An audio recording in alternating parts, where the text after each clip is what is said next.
Hello everyone and welcome. In case you're not aware, 2K Games made a bizarre statement about, what was that, a week and a half ago or something? I don't remember. But they made a statement saying that basically games will never be able to achieve true emotions until graphics achieve true human perfection. Fucking bullshit. That pissed me off so fucking much. It's like, you kidding me? You fucking kidding me? You're telling me that games, it's like, oh, well, I guess books are fucking shit then. They have no fucking graphics unless you're reading a comic book or something that just has a few pages of art. I guess that makes books just fucking meaningless, doesn't it? Plays, absolutely pointless. Shakespeare, okay, anyway. Anyway, I want to share not my top 10. Well, it's kinda. I mean, it's let's be honest. It's kinda hard to make top 10s, to be honest, when you have such a broad selection of things that can fit the category. And, well, to be honest, this is really hard to pick, like, top 10, so I'm not going to really state these as my top 10, but these are 10 really good games that inspire emotions that don't have a human realisticness. Okay, anyway. So what to start off with? Got so many things here. Well, let's start off with, I'd say, let's start off with something probably the most simple. So, games. Games inspire to be fun, and usually fun inspires happiness. So, you know, the first simple emotions would be being happy or falling in love, and that. Probably one of the more better romance kind of stories in the RPG. Lunar 2 Eternal Blue. I really like Lunar Eternal Blue because it was just a really great character development and everything. And then it inspires great emotions in the characters as the main character journeys the world in that, and he inspires to have feelings with a character he meets at the beginning throughout the journey. It's a very interesting love story, and probably one of the better ones in RPGs. For some reason, I was just thinking of Titus laughing. Ha ha ha ha! Okay. Oh, good lord. Yeah, I don't hate Final Fantasy X, but that scene with Titus and Yuna laughing is just hilarious. Sorry. Anyway, I want to also talk about other emotions that can, because, you know, any game can strive to make you happy, have fun with the game, but it takes a truly different twist to evoke other emotions, which is hence why Silent Hill 2 is on this list. Oh my, Silent Hill 2. The disturbingness is just beyond. I mean, the twist that James was basically his own nightmare, that he did an act so horrible, and having to understand what the fuck he did and punish his own self in doing it in a mental way is just truly unsettling, as you're not shoved it all in your damn face like, look, this is what's happening. You're shown it, but not told it. You slowly put it together throughout the story until you come to the inevitable, irrefutable part of the game that you can no longer deny what everything is. A haunting soundtrack, the mist, fog in that just has an unrealistic and unknown feeling that still creates an environment of unsettledness if you've never played a Silent Hill game, 2 is definitely the best place to start, because it's unsettling, will just creep the freaking hell out of you. And that's an emotional response of fear of the unknown, and that there is an emotion.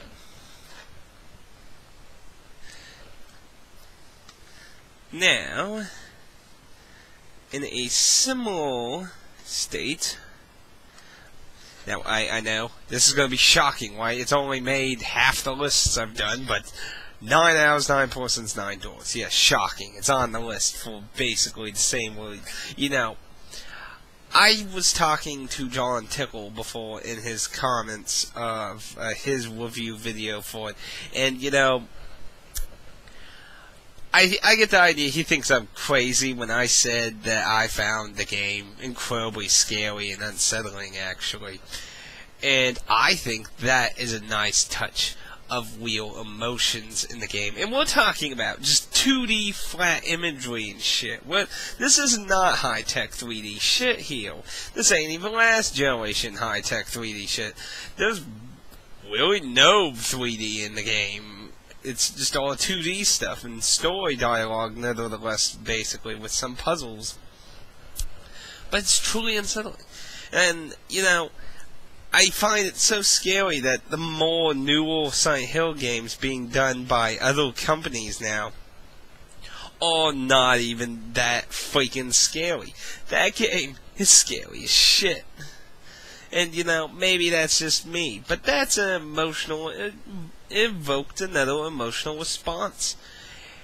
There were many unsettling moments in that game, and the different endings and how they all work together, and the true truth of everything that happened in that game is just all completely unsettling. And I can't wait for Last Virtue to just twist it even more. Now, going a little back to a little more lightheartedness. Okay, now let's be fair. I like a lot of Final Fantasy games, mostly the older ones than the more new ones. But let's be honest, this list would probably be half Final Fantasy if I did not invoke some kind of one game per series kind of rule thing, unless I'm doing it this way, which there's basically 3 entries that kind of do this. So, Final Fantasy IX, which I'm doing a Let's Play of again. Haha! And I'm having a blast doing that. Final Fantasy IX, I chose to represent Final Fantasy for 2 reasons. There's a lot of different entries that have invoked different emotional responses. Ares dying in 7, Tether dying in 4, when Sid sacrifices himself to block off the hole in 4, the touching fight with what was his name? Galuf in Final Fantasy V with Exdeath to protect his friends and his granddaughter in Final Fantasy V. And there's the multiple characters who die in the original Final Fantasy II that usually people don't even acknowledge. I mean, there's different parts and scenes in different games that people can make emotional responses to. But Final Fantasy IX deserves this kind of spot for 2 reasons. One, it has a lot of great emotional scenes in it for different reasons. But the main reason is the very purpose of what 9 existed for. To be a throwback, to remind us why we liked this series. It is a homage of all these games that have these emotional responses. So it too pays homage to all these emotional responses, and it feeds off your love for the series. And you know, that there is just an awesome emotional response there of how the series, some of the greatest moments in the series, let alone just Final Fantasy IX. So, going back on the darker side again, I want to throw Chrono Cross into the figure. Now, you might... Chrono Cross is probably debatable, one of the most mixed-feeling sequels that didn't ultimately fail, but didn't ultimately succeed. It was very middle territory-ish. So, I like Chrono Cross, just to throw that out there. Usually, when you make a sequel, it needs to be an evolution of what's being a sequel. I am usually in the bandwagon that when you change it, basically just completely change it, it fails to be a sequel. I leave that for spin-offs.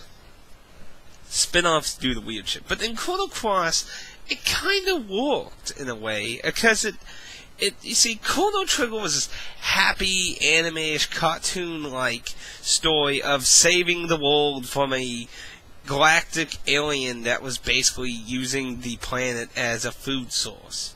And, there was, no consequences of what time travel would do to the world at all. Chrono Cross takes a look at that.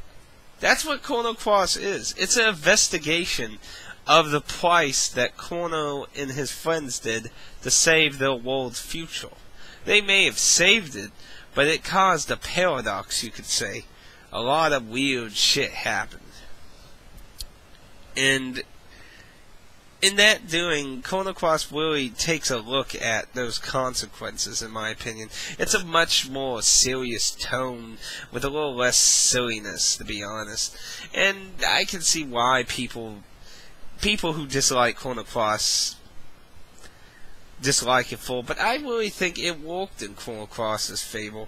It evokes a lot of interesting emotional responses, especially if you played Chrono Trigger when you get to the part where you start realizing its relevance towards Chrono Cross's story. Because to be honest, for a good chunk of Chrono Cross, you're just like, where's the connection? What does this have anything to do with Chrono Trigger or that?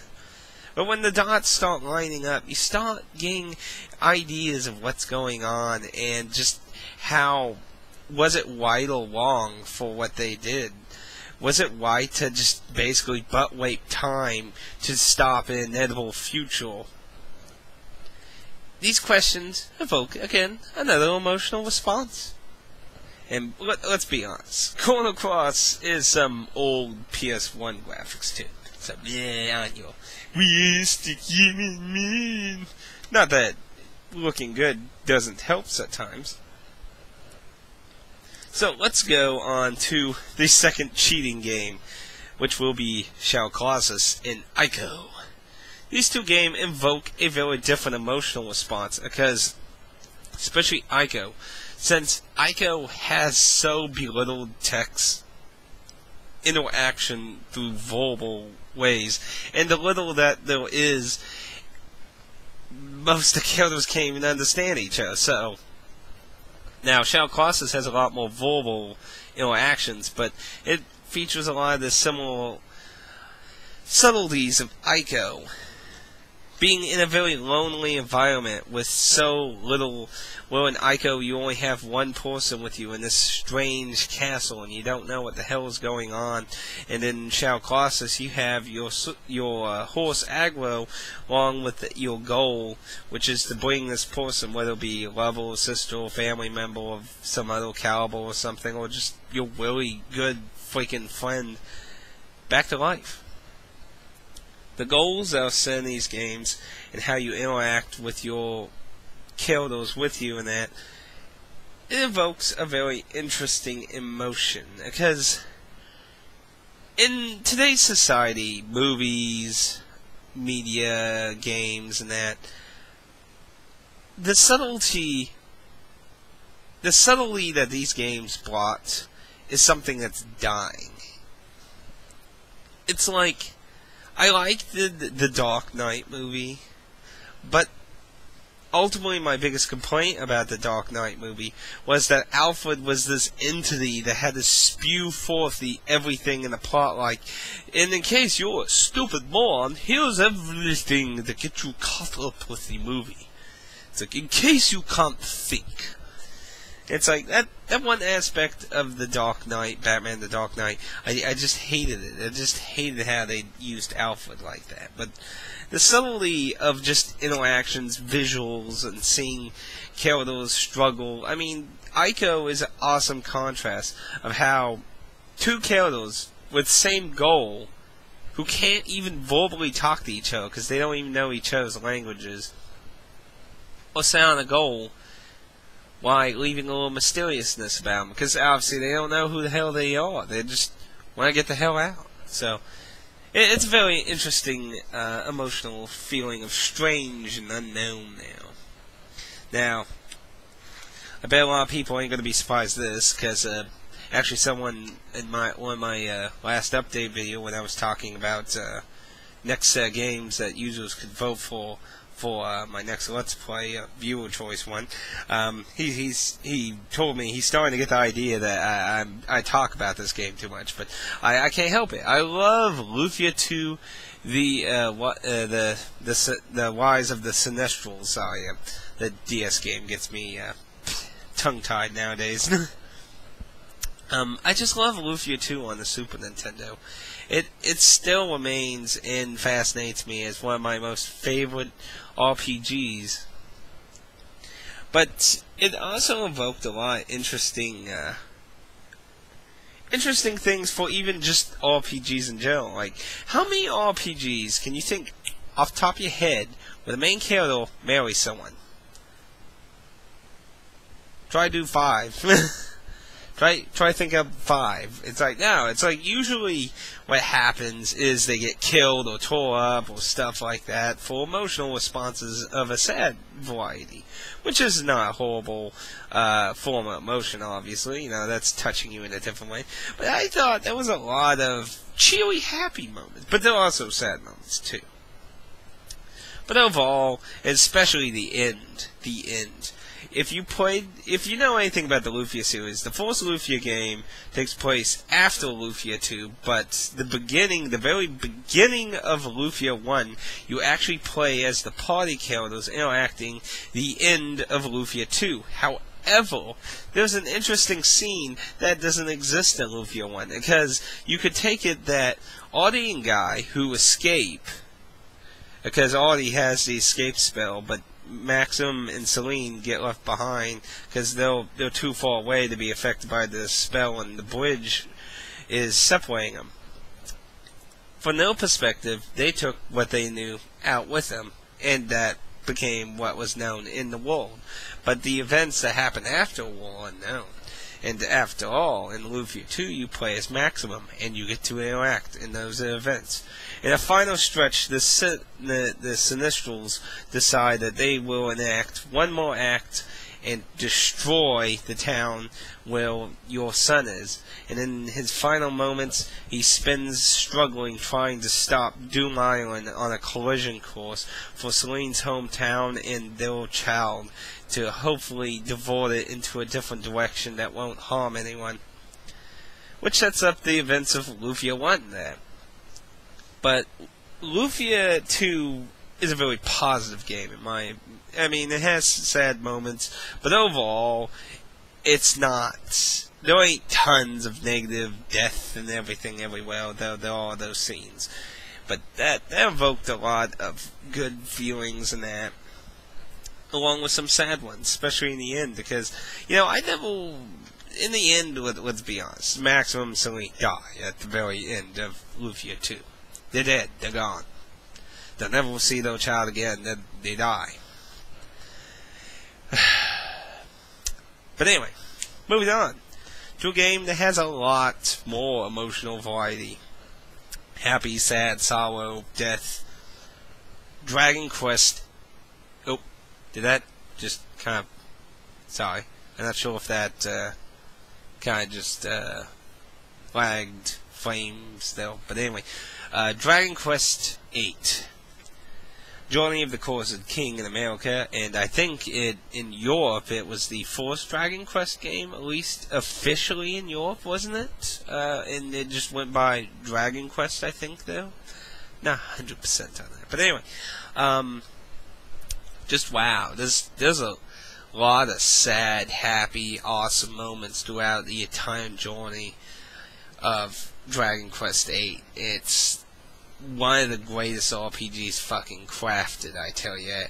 I mean, go check out Clan of the Grey Wolf's review of it. That's just an awesome in-depth look at all the aspects of Dragon Quest VIII. They're awesome. They'll note that voice acting in the orchestrated music were added to the American version. They were not in the Japanese version. But aside from that, everything else is just pretty much the same. Cool blimey, Gov. I can't even just... There's so many parts of this game I love. There's so many great... just go get it. Just go freaking get it. Usually in a lot of games, like, there's just these few scenes here, but there's an entire game just full of awesome moments and interactions with characters and shit. I can't tell you, and especially like some of the sad parts of when you're looking for the sages and shit. Just go get it. I mean, seriously, go experience that game. Really, I mean, go experience. Anyway, probably take another twist for darkness, and probably my last cheating game here is the Mother series, or specifically Mother 3. Mother 2 does have a debate whether it's really dark or not. There was dark stuff in Mother 2. But, you know, I would go on to say that Mother 3 is far more, and, you know, yeah, that is simply a red box with just Mother 3. It's that good in Japan, that popular in Japan, they didn't even have to worry about giving it a fancy cover. It's like, Mother 3, that's it. But anyway, Mother 3, I had a lot of weird emotions, mostly really scary ones, you know? I would go to say that the evolution of Porky Minch from Mother 2 to Mother 3 is probably one of the most disturbing kind of ideals. Like, I can't get over how Porky Minch has evolved so dark. I mean, he's now this 12-year-old sized body that's aged over millions of untold years because of the after effect of traveling through time so much that he can't even move or anything without the assistance of his machines. And that his mind just became so warped and insane. I mean, he's basically trying to destroy the remains of the world.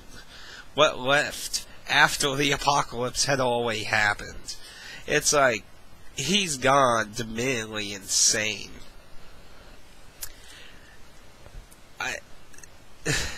There's a lot of other scenes in the game that are pretty dark and emotional too. I mean, with your brother claws and such. There's a lot of dark shit in this game compared to Mother 2, that's for sure. But I really found how Porky Minch contracts himself from Mother 2. Because, you know, Mother 2 is just this stupid-ass fat kid who's just running ahead of you, taunting you. It's like, ha-ha! You know, he was like one of the goofy return villains over and over again. In Mother 3, he's just really freaking disturbing in a way when you think about how he was designed and such. And then, of course, his ultimate fate at the end of the game to basically live forever in the absolute safe. I think it was called Absolute Safe, wasn't it? Which was a ball sphere he locked himself in. But ultimately didn't realize, for it to be ultimately safe, he could never get out. And because the after effects of what...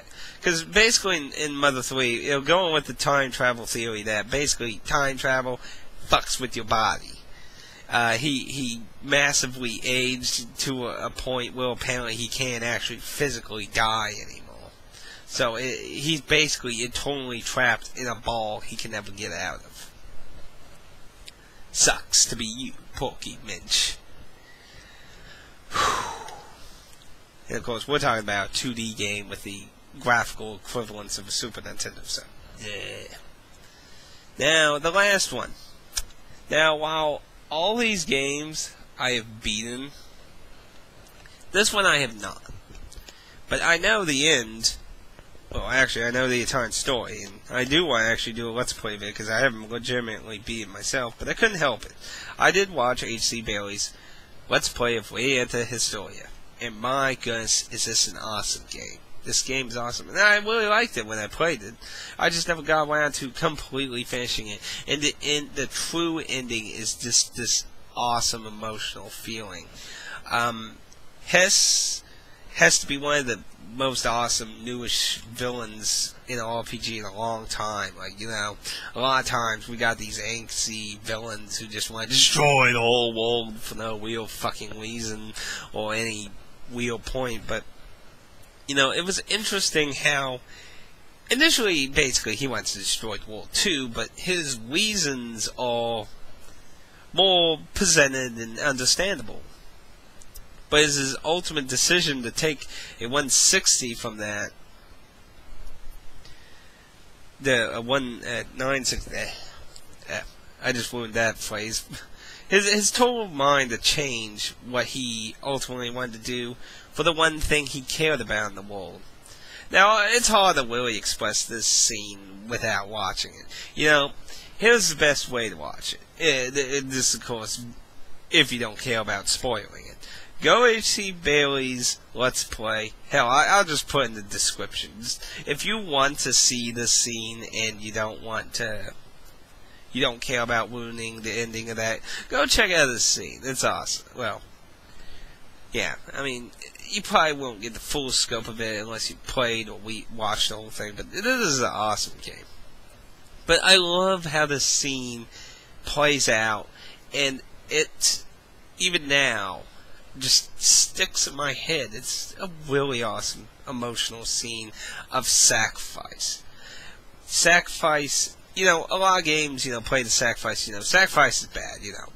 We don't really want to sacrifice people, but sometimes you have to. You ultimately have no choice if you really, truly want to protect something you love.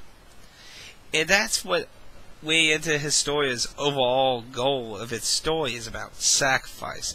Basically, the continent is dying from the mana being out of whack, basically. And basically, when life has no more mana energy in this world, they turn to dust, sand.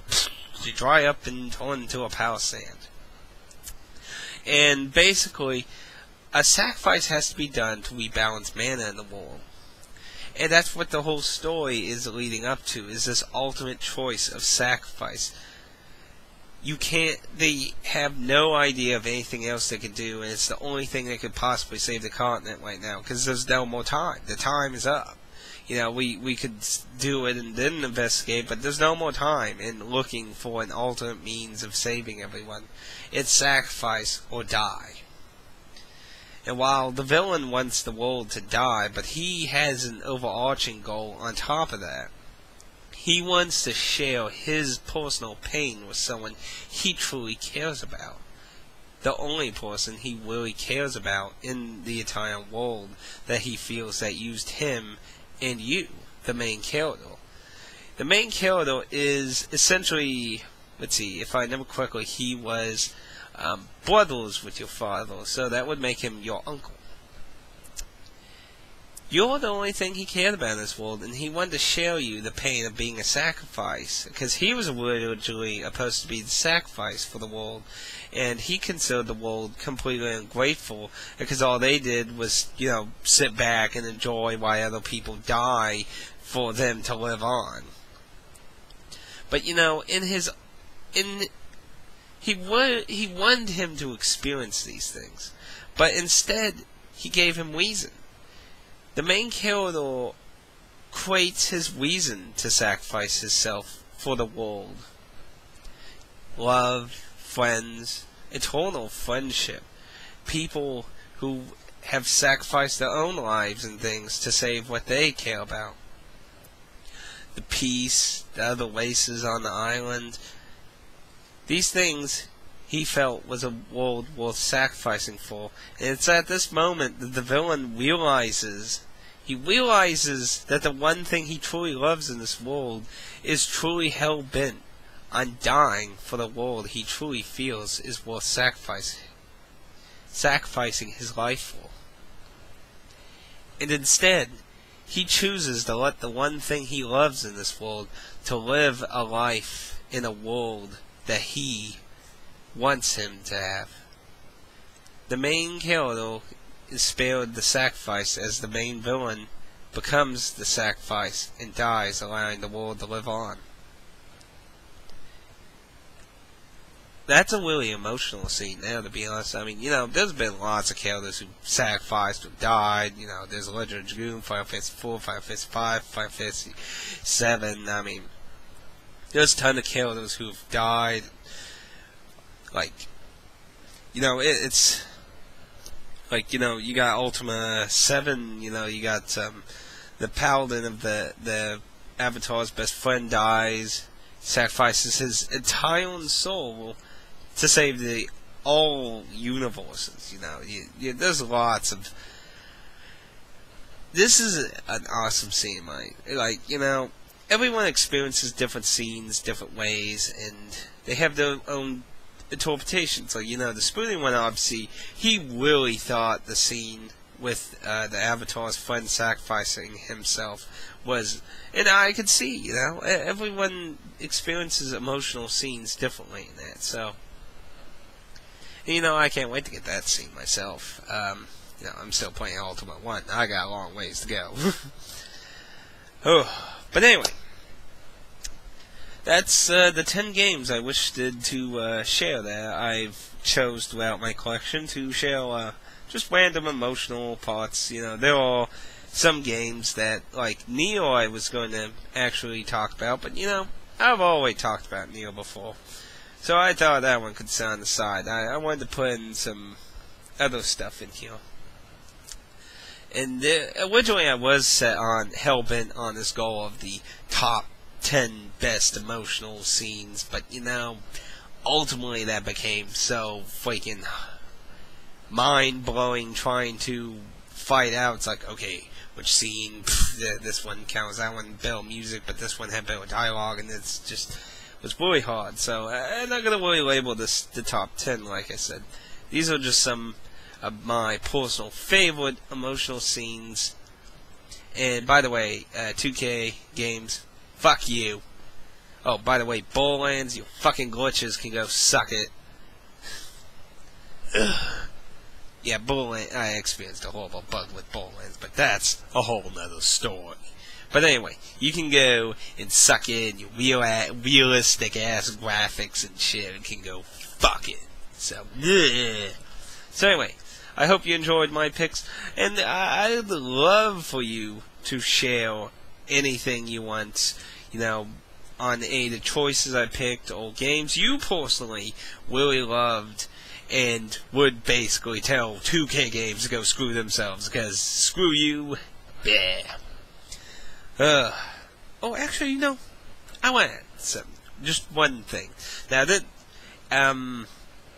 will be about child classes. Basically, after this, there's nothing else in this video, so, if you already had enough of it. But I want to share something else. This ain't my personal thing, but it's something that actually touched me in a different way. Back when the Extra Credits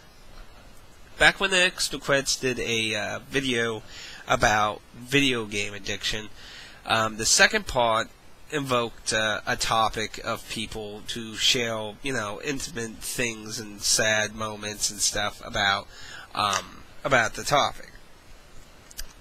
Now, this one story I read from that topic was about Child Colossus and his girlfriend. And this gentleman was sharing about the ending of Child Colossus. Now, I'm not an animal expert, and I did look into it a little, and to my understanding, it is indeed accurate. See, he was sharing the different perspectives of when Agua reappeared on screen in the ending of Child Colossus. He falls in this great giant-ass valley, and, as a player, well, it's a horse falling down the giant-ass valley. What are the odds of it living? Probably not realistically any. I mean, the odds are its time body would be shattered. It would be lucky if it's conscious.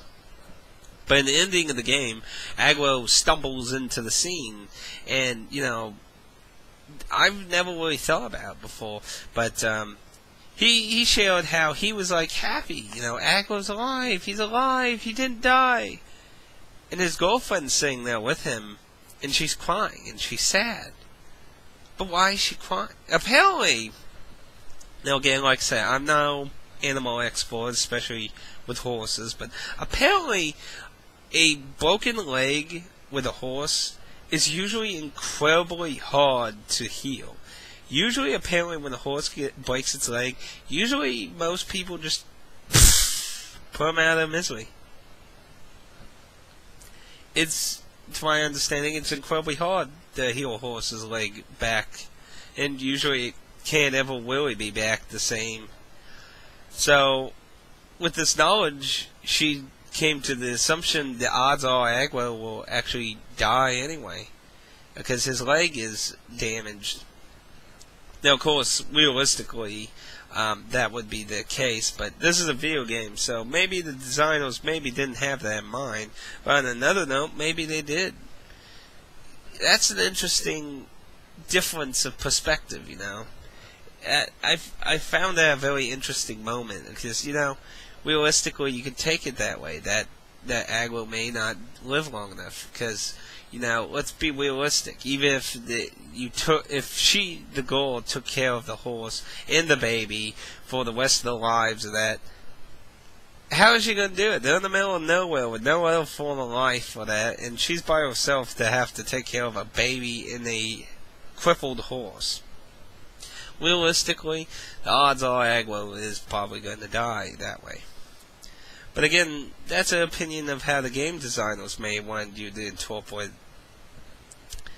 I mean, who's to say they knew about that? But, you know, I found that interesting. That's obviously, like I said, not one of my personal emotional responses, but it's an example of how different people respond emotionally differently. And, you know, but anyway, I just kind of wanted to share that, because that was a really interesting story. But I'd love to hear your stories, emotions, or other games that you would use to counter this bullshit argument that 2K Games wants to make. It's like, screw you, but it's like, fuck. I mean, what a stupid fucking argument. It's like, it's like, I think Shakespeare would like to have a talk with you, 2K Games, because you're just fucking retarded. But anyway. Okay, sorry, it just, the total mind fucking, the whole argument's stupid. But anyway, I'd love to hear your comments and everything. I'm going to stop blabbing now, so I'll see you next time. And I hope you enjoyed my ramblings again.